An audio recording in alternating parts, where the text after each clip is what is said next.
Good morning students. आज की हमारी जो क्लास है वो मॉनेटरी इकोनॉमिक्स का दूसरा पार्ट है।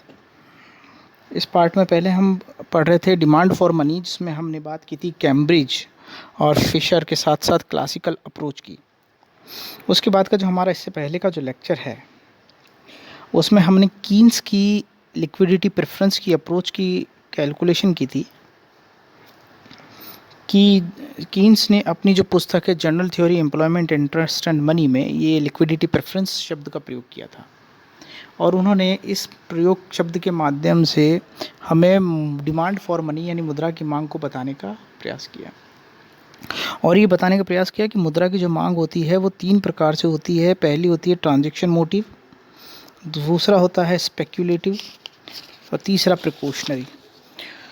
यानी पहली लेन देन उद्देश्य, दूसरा सतर्कता उद्देश्य और तीसरा सट्टा उद्देश्य। इससे पहले वाले लेक्चर में हम कीन्स की ट्रांजैक्शन मोटिव को पढ़ चुके हैं कि जो कीन्स का जो ट्रांजैक्शन मोटिव है वो ये कहता है कि मुद्रा जो है विनिमय का माध्यम का कार्य करती है, और इस विनिमय के माध्यम के लिए बिजनेसमैन और इंडिविजुअल्स दोनों को नकदी की आवश्यकता होती है। इसलिए वो एक मिनिमम रेट तक अपने पास नकदी को रखना चाहते हैं, और इसीलिए वो नकदी की डिमांड करते हैं। और मैंने ये भी बताया था कि जो ब्याज की दर होती है वो मतलब मुद्रा की जो मांग होती है वो ब्याज बेलोच होती है। इसके बारे में भी हम काफ़ी डिस्कस कर चुके हैं। उसके बाद हमने ये जो डायग्राम है इसके माध्यम से क्लियर किया था कि एक रेट तक जब इंटरेस्ट बढ़ा जा रहा है और सतर्कता मांग के अंदर ब्याज दर का जो प्रभाव पड़ता है वो भी हमने इस डायग्राम के माध्यम से देखा था। इसमें डायग्राम में ये बताया गया कि हमारे पास जो मुद्रा की मांग है वो देखिए कैसे बढ़ती जा रही है। 200, 250, 300, 350 और 400, और साइड में इसके जो एक्स एक्सिस पे लिखा है वो ब्याज की दर लिखी है 2%, 4%, 6%, R6, R8 और R10। इसके माध्यम से ये बताने का प्रयास किया गया है कि लोग जो लेन देन उद्देश्य के लिए अपने पास जो मांग रखते हैं, यानी जो मनी को रखते हैं लिक्विडिटी, वो कम दर पर, यानी अगर देखिए आप इस डायग्राम में आप देखेंगे कि लोग मुद्रा का त्याग नहीं कर रहे हैं जब तक कि इंटरेस्ट रेट इसकी 2% है, तब बिल्कुल नहीं कर रहे हैं। 4% पे नहीं कर रहे हैं, 6% में नहीं कर रहे हैं, तब तक एक मिनिमम रेट उनके पास आती है जैसे 8%, जो उनको आकर्षित कर रही है। इस 8% से ऊपर कुछ लोग नकदी का त्याग करने के लिए तत्पर हो जाते हैं। जब ब्याज की दर बढ़ती है तब लोग मनी यानी लिक्विडिटी का प्रेफरेंस को सेक्रीफाइस करते हैं।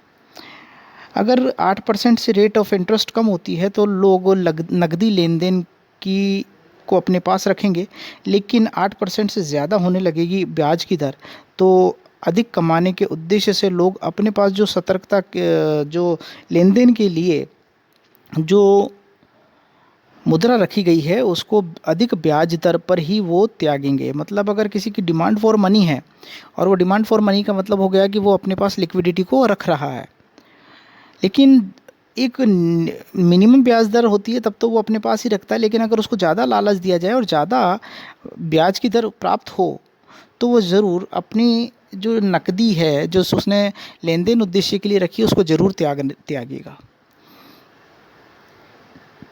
लेकिन वो ब्याज दर अट्रैक्टिव होनी चाहिए। आज हम इसी का सेकंड वाला पार्ट कर रहे हैं, और ये सेकंड वाले पार्ट जो है वो बिल्कुल कुछ आपके लेन देन वाले की तरह ही वर्क करता है। यानी उसका जो L T is equals to K Y है। के वाई का मतलब यहाँ पर है कि वाई का के और वाई का यानी आय का वो हिस्सा जो लोग के यानी नकदी लेन देन के लिए रखते हैं, दैट इज़ के वाई। और इसके बाद इसने दिया है L T is equals to function of Y R, कि जो मुद्रा की मांग है वो आय और ब्याज की दर पर निर्भर करती है। अगर ब्याज की दर बहुत कम होगी तो लोग तरलता का त्याग नहीं करेंगे, लेकिन लेन देन की मांग का तभी त्याग किया जा सकता है जब उन्हें किसी भी व्यक्ति को अट्रैक्टिव इंटरेस्ट रेट प्राप्त हो। इसी से मिलता जुलता हमारा आज का प्रिकॉशनरी डिमांड फॉर मनी है, जिसे हम ज़्यादा क्लियर नहीं करेंगे क्योंकि ये ऑलरेडी हमारे जो लेन देन यानी ट्रांजैक्शन मोटिव है उससे मिलता जुलता है। इसमें प्रिकॉशनरी डिमांड में कीन्स ने ये बताने का प्रयास किया है कि लोग सतर्कता यानी भविष्य में होने वाली अप्रत्याशित घटनाएं या अनिश्चितताओं के लिए पहले ही सतर्क रहते हैं और इस सतर्कता के उद्देश्य को पूरा करने के लिए वह अपने पास नकदी का कुछ हिस्सा रखते हैं, नकदी रखते हैं।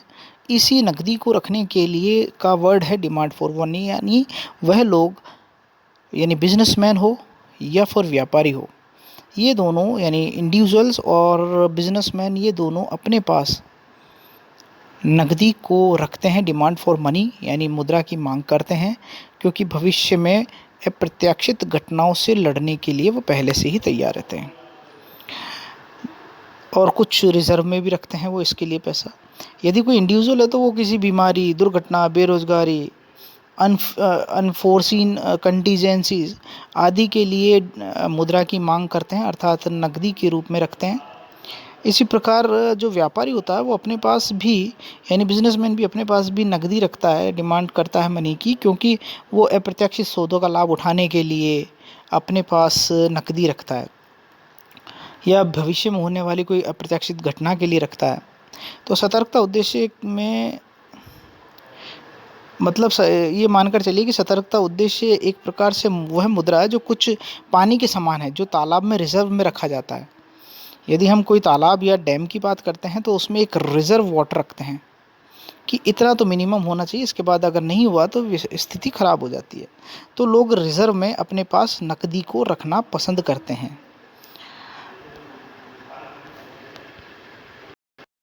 और देखिए ये जो मुद्रा की मांग होती है यानी सतर्कता की मांग होती है, ये वही आय के स्तर, व्यापार की क्रिया, अप्रत्याशित सौदे, अवसर, नकदी की स्टोर और लिक्विडिटी, जो हमारी एसेट्स होती है बैंक में रिजर्व रखने की लागत, इन सब पर ये निर्भर करती है। इसीलिए इसका जो फॉर्मूला है वो कुछ कुछ आपके लेन देन मांग की तरह ही है, जिसमें L T is equals to function of Y R. यहाँ पर इसको प्रिकॉशनरी डिमांड को समझाने के लिए वही हमने इक्वेशन को लिया है, L T is equals to function of Y R. मतलब जो सतर्कता मांग होती है वो आय और ब्याज दर का फलन है, यानी आय और ब्याज दर दोनों का इस पर प्रभाव पड़ता है। इसको समझाने के लिए फिर वही एक्सप्लेनेशन है जो हमने सतर्कता के लिए किया था। यहाँ वही डायग्राम को हम यूज़ कर रहे हैं कि देखिए जैसे जैसे लोग अपने पास सतर्कता की मात्रा रखते हैं, तो जैसे 0 से 100 है, 200 है, 250 और 300 और 350, 450 है। तो लोग अपने पास सतर्कता के लिए अपने पास नकदी रखते हैं, डिमांड फॉर मनी करते हैं। ये सेम वैसा ही है कि अगर निम्न ब्याज दर होती है तो लोग तरलता को त्याग नहीं करते हैं, वो अपनी लिक्विडिटी को प्रेफरेंस करते हैं। जैसे इसमें दिया है 2%, 4% और 6% अगर ब्याज की दर है तो लोग अपनी सतर्कता उद्देश्य के लिए रखी गई जो लिक्विडिटी है उसको सेक्रीफाइस नहीं करेंगे, यानी लोगों देंगे नहीं। लेकिन अगर 8% पर आती है तो लोग अपनी लिक्विडिटी को थोड़ा थोड़ा त्यागने लगते हैं, और जैसे ही 10% हो जाती है और 12% अगर ब्याज की दर मिलेगी तो लोग क्या करेंगे, अपनी लिक्विडिटी का त्याग करने लग जाएंगे, यानी सेक्रीफाइस करने लग जाएंगे। इस प्रकार जो प्रिकॉशनरी डिमांड होती है वो ब्याज का, आय का और ब्याज का दोनों का प्रभाव पड़ता है। आय बढ़ती है तो सतर्कता के उद्देश्य के लिए रिजर्व बढ़ जाता है, और जब ब्याज की दर बढ़ती है, ब्याज की दर कम होती है तो लोग सतर्कता के लिए पैसा ज़्यादा रखते हैं। लेकिन जैसे जैसे ब्याज की दर बढ़ती जाती है तो लोग सतर्कता के लिए जो रखी गई मुद्रा है और ब्याज की दर बढ़ने पर उसका त्याग भी करने लग जाते हैं अधिक आय कमाने के लिए। इसके बाद जो हमारा टॉपिक रहेगा वो स्पेक्यूलेटिव डिमांड होगा। मैं यहाँ पर इसको थोड़ा सा ही क्लियर कर रहा हूँ कि फिर हम इसके बारे में पूरे एक चर्चा करेंगे कि कई बार लोग क्या करते हैं कि सतर्कता उद्देश्य और सट्टा उद्देश्य जो होता है वो ब्याज बेलोच होती है, यानी अगर ब्याज की दर बढ़ भी जाए तो लोग त्याग नहीं करते हैं। लेकिन स्पेक्यूलेटिव डिमांड ऐसी होती है कि लोग कुछ हिस्सा भविष्य में लाभ कमाने के उद्देश्य से यानी निवेश करने के लिए अपने पास नकदी रखते हैं।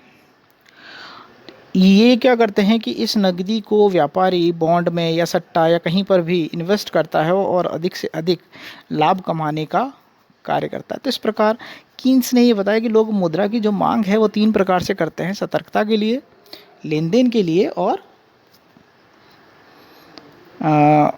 सट्टा मांग के लिए। इसमें से लेन देन मांग और जो सतर्कता मांग है, ये दोनों ब्याज बेलोच है, यानी एक सीमा तक इसका त्याग नहीं किया जाता। तो thank you for today lecture. क्योंकि अपलोड होने में दिक्कत हो जाती, इसलिए हम क्या करेंगे, इसका जो मुद्रा की सट्टा मांग का उद्देश्य है, ये हम आगे की क्लास में इसको करेंगे। Thank you.